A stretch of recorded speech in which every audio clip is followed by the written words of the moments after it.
Recentemente, o Supremo Tribunal Federal decidiu que é constitucional a exigência do exame da OAB, a Ordem dos Advogados do Brasil, previsto no Estatuto da Advocacia.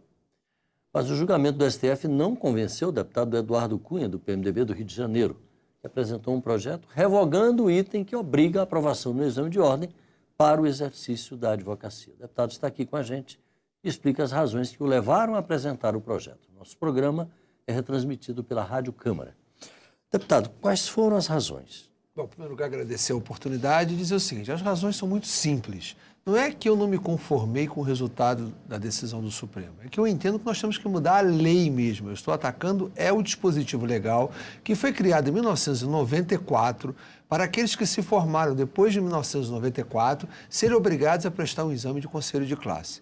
Veja bem, a gente não pode estabelecer um privilégio que uma única categoria profissional, um único graduado em uma universidade, de um tipo de curso, tenha que prestar um exame para validar a sua profissão. A argumentação da OAB? A argumentação que é muito importante o advogado, que pode causar muito mal à sociedade se não for um advogado qualificado segundo os padrões da OAB. Só que a minha pergunta é a seguinte, em primeiro lugar, cabe ao governo federal estabelecer o critério de qualidade do ensino superior. E ele tem que fazê-lo. Em segundo lugar, quem pode fazer mais mal a um ser humano? Um médico, por exemplo, que não tem que submeter a um conselho de classe, que faz cirurgia, cuida da sua vida, um engenheiro que constrói o prédio onde nós estamos, um arquiteto que o projeta, ou um jornalista até que lida com a nossa honra, qualquer um não tem a mesma importância com o advogado. Então, porque só uma profissão eu tenho que ter a obrigatoriedade de um exame de conselho de classe. E outra coisa, eu pego o financiamento estudantil, do FIES. Como é que eu vou pagar? Como é que eu vou poder exercer minha profissão para poder pagar esse financiamento? O que faz com essas pessoas que estão devendo esse dinheiro? Então, nós estamos vendendo um sonho. E o que é pior, quem defende esse exame, as pessoas que o defendem, que pregam esse exame, são aquelas que não prestaram o exame para exercer a sua profissão. Que são aqueles que são do Conselho Federal ou dos conselhos regionais da Ordem dos Advogados do Brasil e simplesmente eles foram formados anteriores a 1994. Então, na época deles, o curso servia, hoje não serve? Porque esse privilégio, na realidade, isso é uma reserva de mercado, é uma atitude corporativista da OAB, visando a proteger o mercado de advogados para que não se tenha mais advogados para competir. E, além disso, tem um outro problema, virou uma indústria paralela. Vocês vejam bem, eu tenho, por acaso, uma filha estudando Direito. O que acontece? Eu pago um curso para ela, preparatório, de R$1.000 por mês. Quase o preço da universidade. Livros custam R$150, R$200. Tem livro de primeira fase e livro de segunda fase. Os exames são em duas fases. E o que acontece? Tem apurador da prova, escrutinador, que ganha o dobro para reprovar. Ele tem um prêmio para reprovar o aluno. E o critério é altamente subjetivo. Então, quem é a OAB? Que é isso, ele deputado? ganha o dobro para reprovar. Ele ganha X reais para aprovar e 2 vezes X se reprova. Por cada prova que ele corrige. Que é um critério da OAB para estimular a reprovação. Porque eles não querem ter mais competidores no mercado. Então, quem é a OAB para determinar aquilo que um cidadão que estudou, que tem um sonho, que entrou na faculdade, prestou um vestibular, cursou um curso superior, achando que quando saísse desse curso, ele ia ter direito de exercer a sua profissão. Eu sou economista, cursei meu curso, pude exercer minha profissão. Agora, se eu tivesse buscado o curso de Direito, não teria esse direito? Por quê? Por que essa diferença? Deputado Eduardo Cunha, além disso, antes de vir para a entrevista, a nossa produção levantou aqui algum material, tem um material do UOL, não tem aqui a assinatura, mas provavelmente deve ser do Hélio Gaspari, se não me engano. E que ele fala aqui que a OAB se tornou uma instituição milionária e as suas contas estão longe da vista do poder público. Veja bem, além disso, ele critica esse texto publicado pela Folha. O UOL fala de denúncias de fraudes no exame que os bacharéis são obrigados a prestar. Isso a gente lê nos jornais realmente. De vez em quando a gente está vendo fraudes nesse. Veja bem, a Constituição da Ordem dos Advogados do Brasil é uma semelhança de uma autarquia, só que ela não tem fiscalização do Tribunal de Contas da União. Em segundo lugar, ela não tem eleições diretas, a eleição é indireta. Até o 5º constitucional, que estabelece que na carreira do magistratura você tem um 5º que é oriundo da advocacia, quem escolhe é um seleto grupo, não são os advogados que vão para voto para escolherem quem será o seu representante. É uma entidade corporativista, é uma entidade que defende privilégios, detém privilégios próprios, são recursos milionários. Esse curso tem uma taxa de inscrição de R$200. A indústria, como eu falei aqui anteriormente, que vive em função desse curso, é simplesmente cursos preparatórios, que chegam os professores, eu tenho que fazer uma lavagem cerebral para você poder passar nessa prova. Vai ensinar a profissão. Eles querem avaliar o que o governo determinou como é um curso. Se tem curso ruim, o governo tem mecanismo para poder avaliá-lo. Como tem o Enem para o curso médio, tem o ENAD para o curso superior, o governo pode criar mecanismos de avaliação e de acabar com esse curso.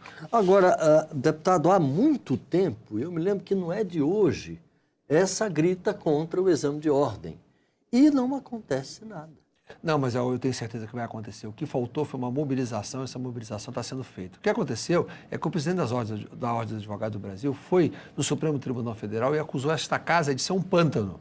Quando ele disse que o Congresso era um pântano, chamou a atenção sobre a Ordem dos Advogados do Brasil. É um fato, chamou a atenção. Então nós fomos verificar que o pântano está lá, não está aqui.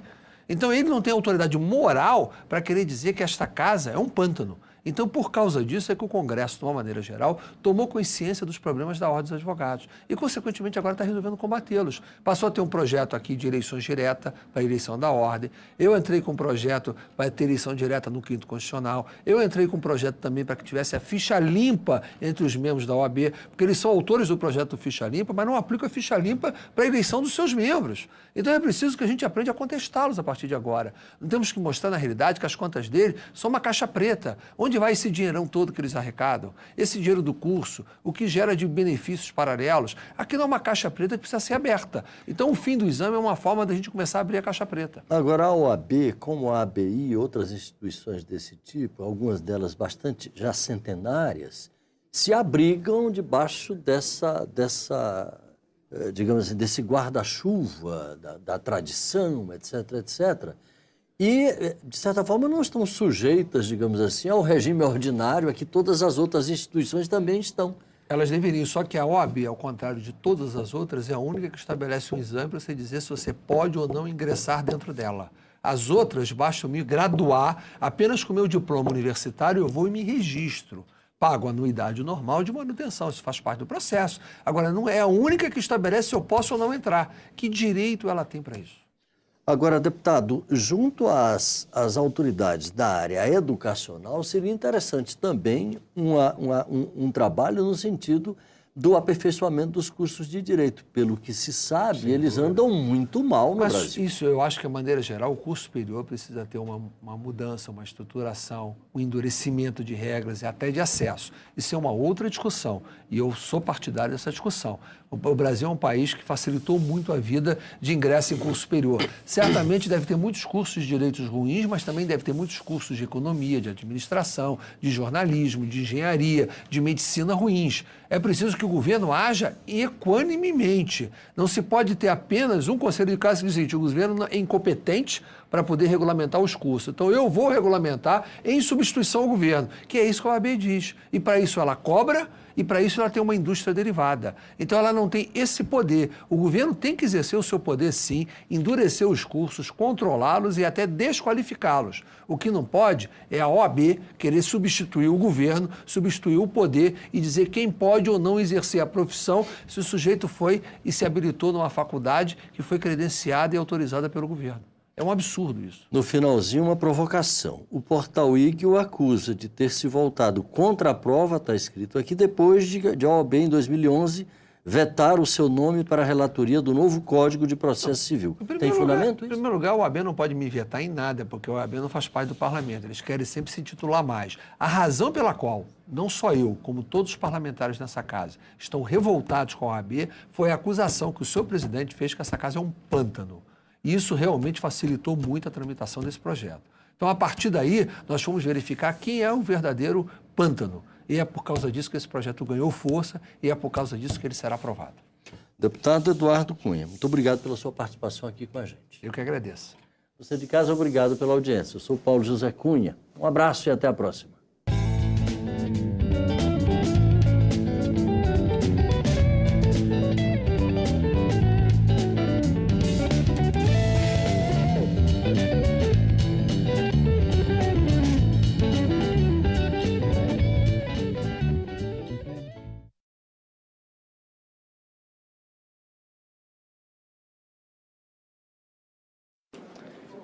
O senador Giovanni Borges é o primeiro subscritor dessa proposta de emenda à Constituição que cria um parágrafo único no artigo 205 da Constituição Federal, naturalmente, para determinar que o diploma de curso reconhecido e oferecido por instituição de educação superior devidamente credenciada constitua comprovante de qualificação profissional para todos os fins. A matéria é legal, é regimental e ela é constitucional. No mérito, eu sou totalmente contra. Explico por quê. O que pretende, na realidade, o nobre senador? Ele pretende acabar com o exame da Ordem dos Advogados do Brasil. Esse exame da Ordem virou o tormento para milhares de bacharéis em direito formados no país. E eles querem simplesmente suprimir essa etapa de se passar nesse exame da Ordem dos Advogados. Agora, convenhamos, um advogado que não alcançou nota 5 para obter a sua carteira, não dá, não é? Então, eu não tenho como votar favorável a essa pretensão. Eu até no meu e-mail tenho recebido milhares de correspondências desairosas, me xingam, né? Me desancam. Mas eu confesso, eu fui presidente de banca de diversos concursos, fui presidente de concurso. Não dá para aprovar um promotor, um juiz e um delegado que não consegue alcançar nota 5. Não é? Qual é a segurança que vai ter? Qual a segurança que vai ter o cidadão com um profissional absolutamente desqualificado à frente de uma promotoria, à frente de um juizado, à frente de uma delegacia, e um delegado do outro lado, que é o seu defensor, um homem que não se encontra preparado para exercer decentemente sua função. Na realidade, a proposta é ainda mais ampla. O que quer o nobre subscritor? Ele quer também que haja a desnecessidade do registro profissional. Isso quer dizer o seguinte: terminado o curso numa faculdade, não precisa, por exemplo, fazer aquele estágio obrigatório de medicina, residência. Por quê? Porque também você não precisa se inscrever no Conselho Regional de Medicina. Você não precisa se inscrever na Ordem dos Advogados. Você não precisa se inscrever como enfermeira no seu sindicato, na sua associação, na sua correspondente defensora. E veja o pior, ano passado nós votamos aqui uma legislação chamada Lei do Ficha Limpa, que inclusive fortalece os conselhos, né? Nós ali dissemos o seguinte: quando alguém é excluído por improbidade, por crime, né, através dos conselhos, então essa pessoa também não pode ser inelegível. Ela é considerada inadequada para ocupar uma função dentro do parlamento.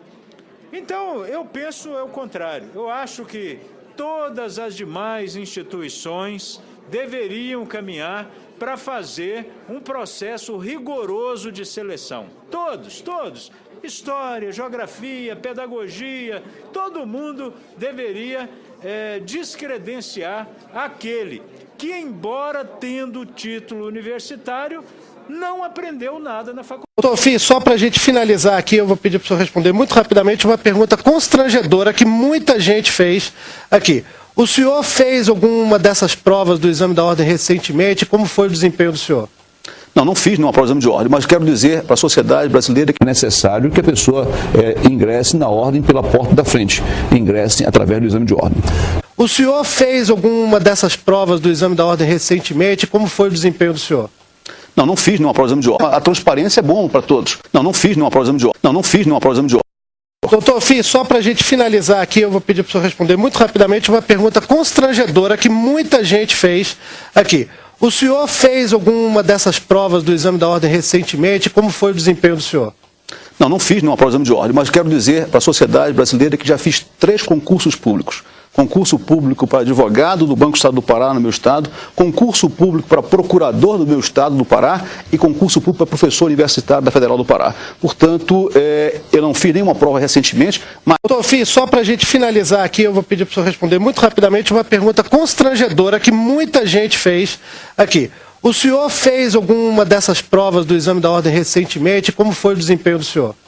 Não fiz nenhuma prova de exame de ordem, mas quero dizer para a sociedade brasileira que é necessário que a pessoa ingresse na ordem pela porta da frente, ingresse através do exame de ordem.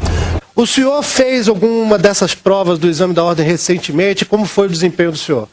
Não fiz nenhuma prova de exame de ordem. A transparência é bom para todos. Não fiz nenhuma prova de exame de ordem. Não fiz nenhuma prova de exame de ordem.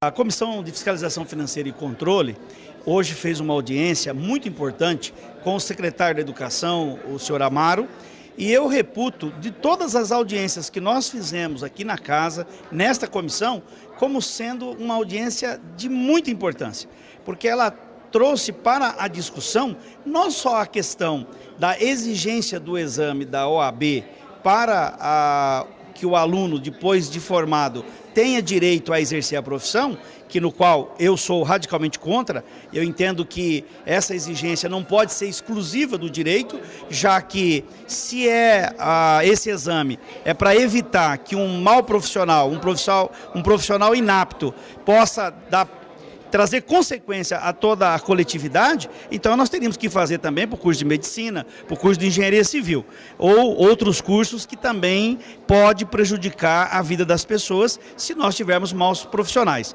Mas o que é importante é que na discussão ficou muito claro que o que nós precisamos é que o Ministério da Educação seja eficiente na fiscalização dos cursos existentes e mais ainda, que seja rigoroso na abertura de novas vagas. E principalmente, que seja aberto vagas em regiões que precisam do profissional, por exemplo, do direito, da engenharia e da medicina, e não indiscriminadamente você abrindo o curso de direito como se fosse uma indústria. Então nós precisamos, sim, abrir novas vagas, mas temos que ter esse cuidado de disponibilizar vaga nas regiões que nós precisamos. O secretário saiu, na minha opinião, bastante satisfeito com aquilo que ele ouviu. É claro que muitas críticas, mas ao mesmo tempo muitas sugestões que, se implantadas, nós vamos melhorar a qualificação de todos aqueles alunos que saem da faculdade e que vão exercer a profissão. Então eu particularmente fiquei muito feliz. A educação é um tema que nós precisamos discutir no país e nada melhor do que iniciar dando qualificação para os nossos professores, implantar a meritocracia para que o bom profissional tenha uma remuneração diferenciada e, ao mesmo tempo, se for para ter um exame para os nossos alunos que se formam, esse exame tem que ser aplicado pelo MEC. E uma outra proposta que é muito importante, que já acontece em outros países, é que periodicamente cada profissional possa fazer o exame para ver se ele continua sendo reciclado, se ele continua atualizado com aquilo que está acontecendo dentro da sua própria profissão. Eu acho isso um avanço, não é para agora, mas foi uma audiência de muita importância, onde nós podemos, através da fala de cada deputado, de cada participante, realmente ter aquilo que a população espera, que é ter curso de qualidade para que o profissional possa exercer a sua profissão com segurança, não colocando em risco a vida das pessoas que ele atende através da sua profissão.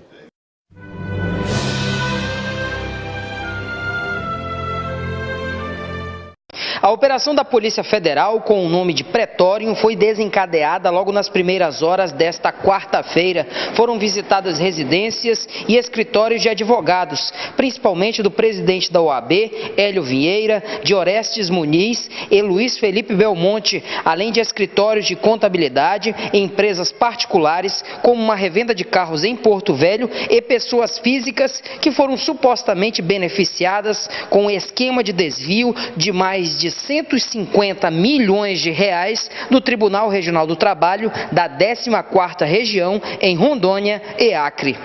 200 policiais federais estiveram envolvidos na Operação Pretório, que cumpriu 64 mandados de busca, apreensão e prisão em Porto Velho, Amazonas, Mato Grosso, São Paulo, Distrito Federal e Paraíba.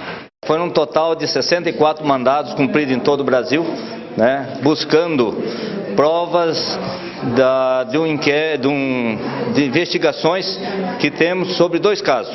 Um sobre ameaça de magistrados e servidores do Tribunal do Trabalho aqui da 14ª Região e o outro também sobre o precatório que foi pago indevido, sobre valores, né? Pessoas usando documentos falsos entraram na ação e foi pago um total de 5 milhões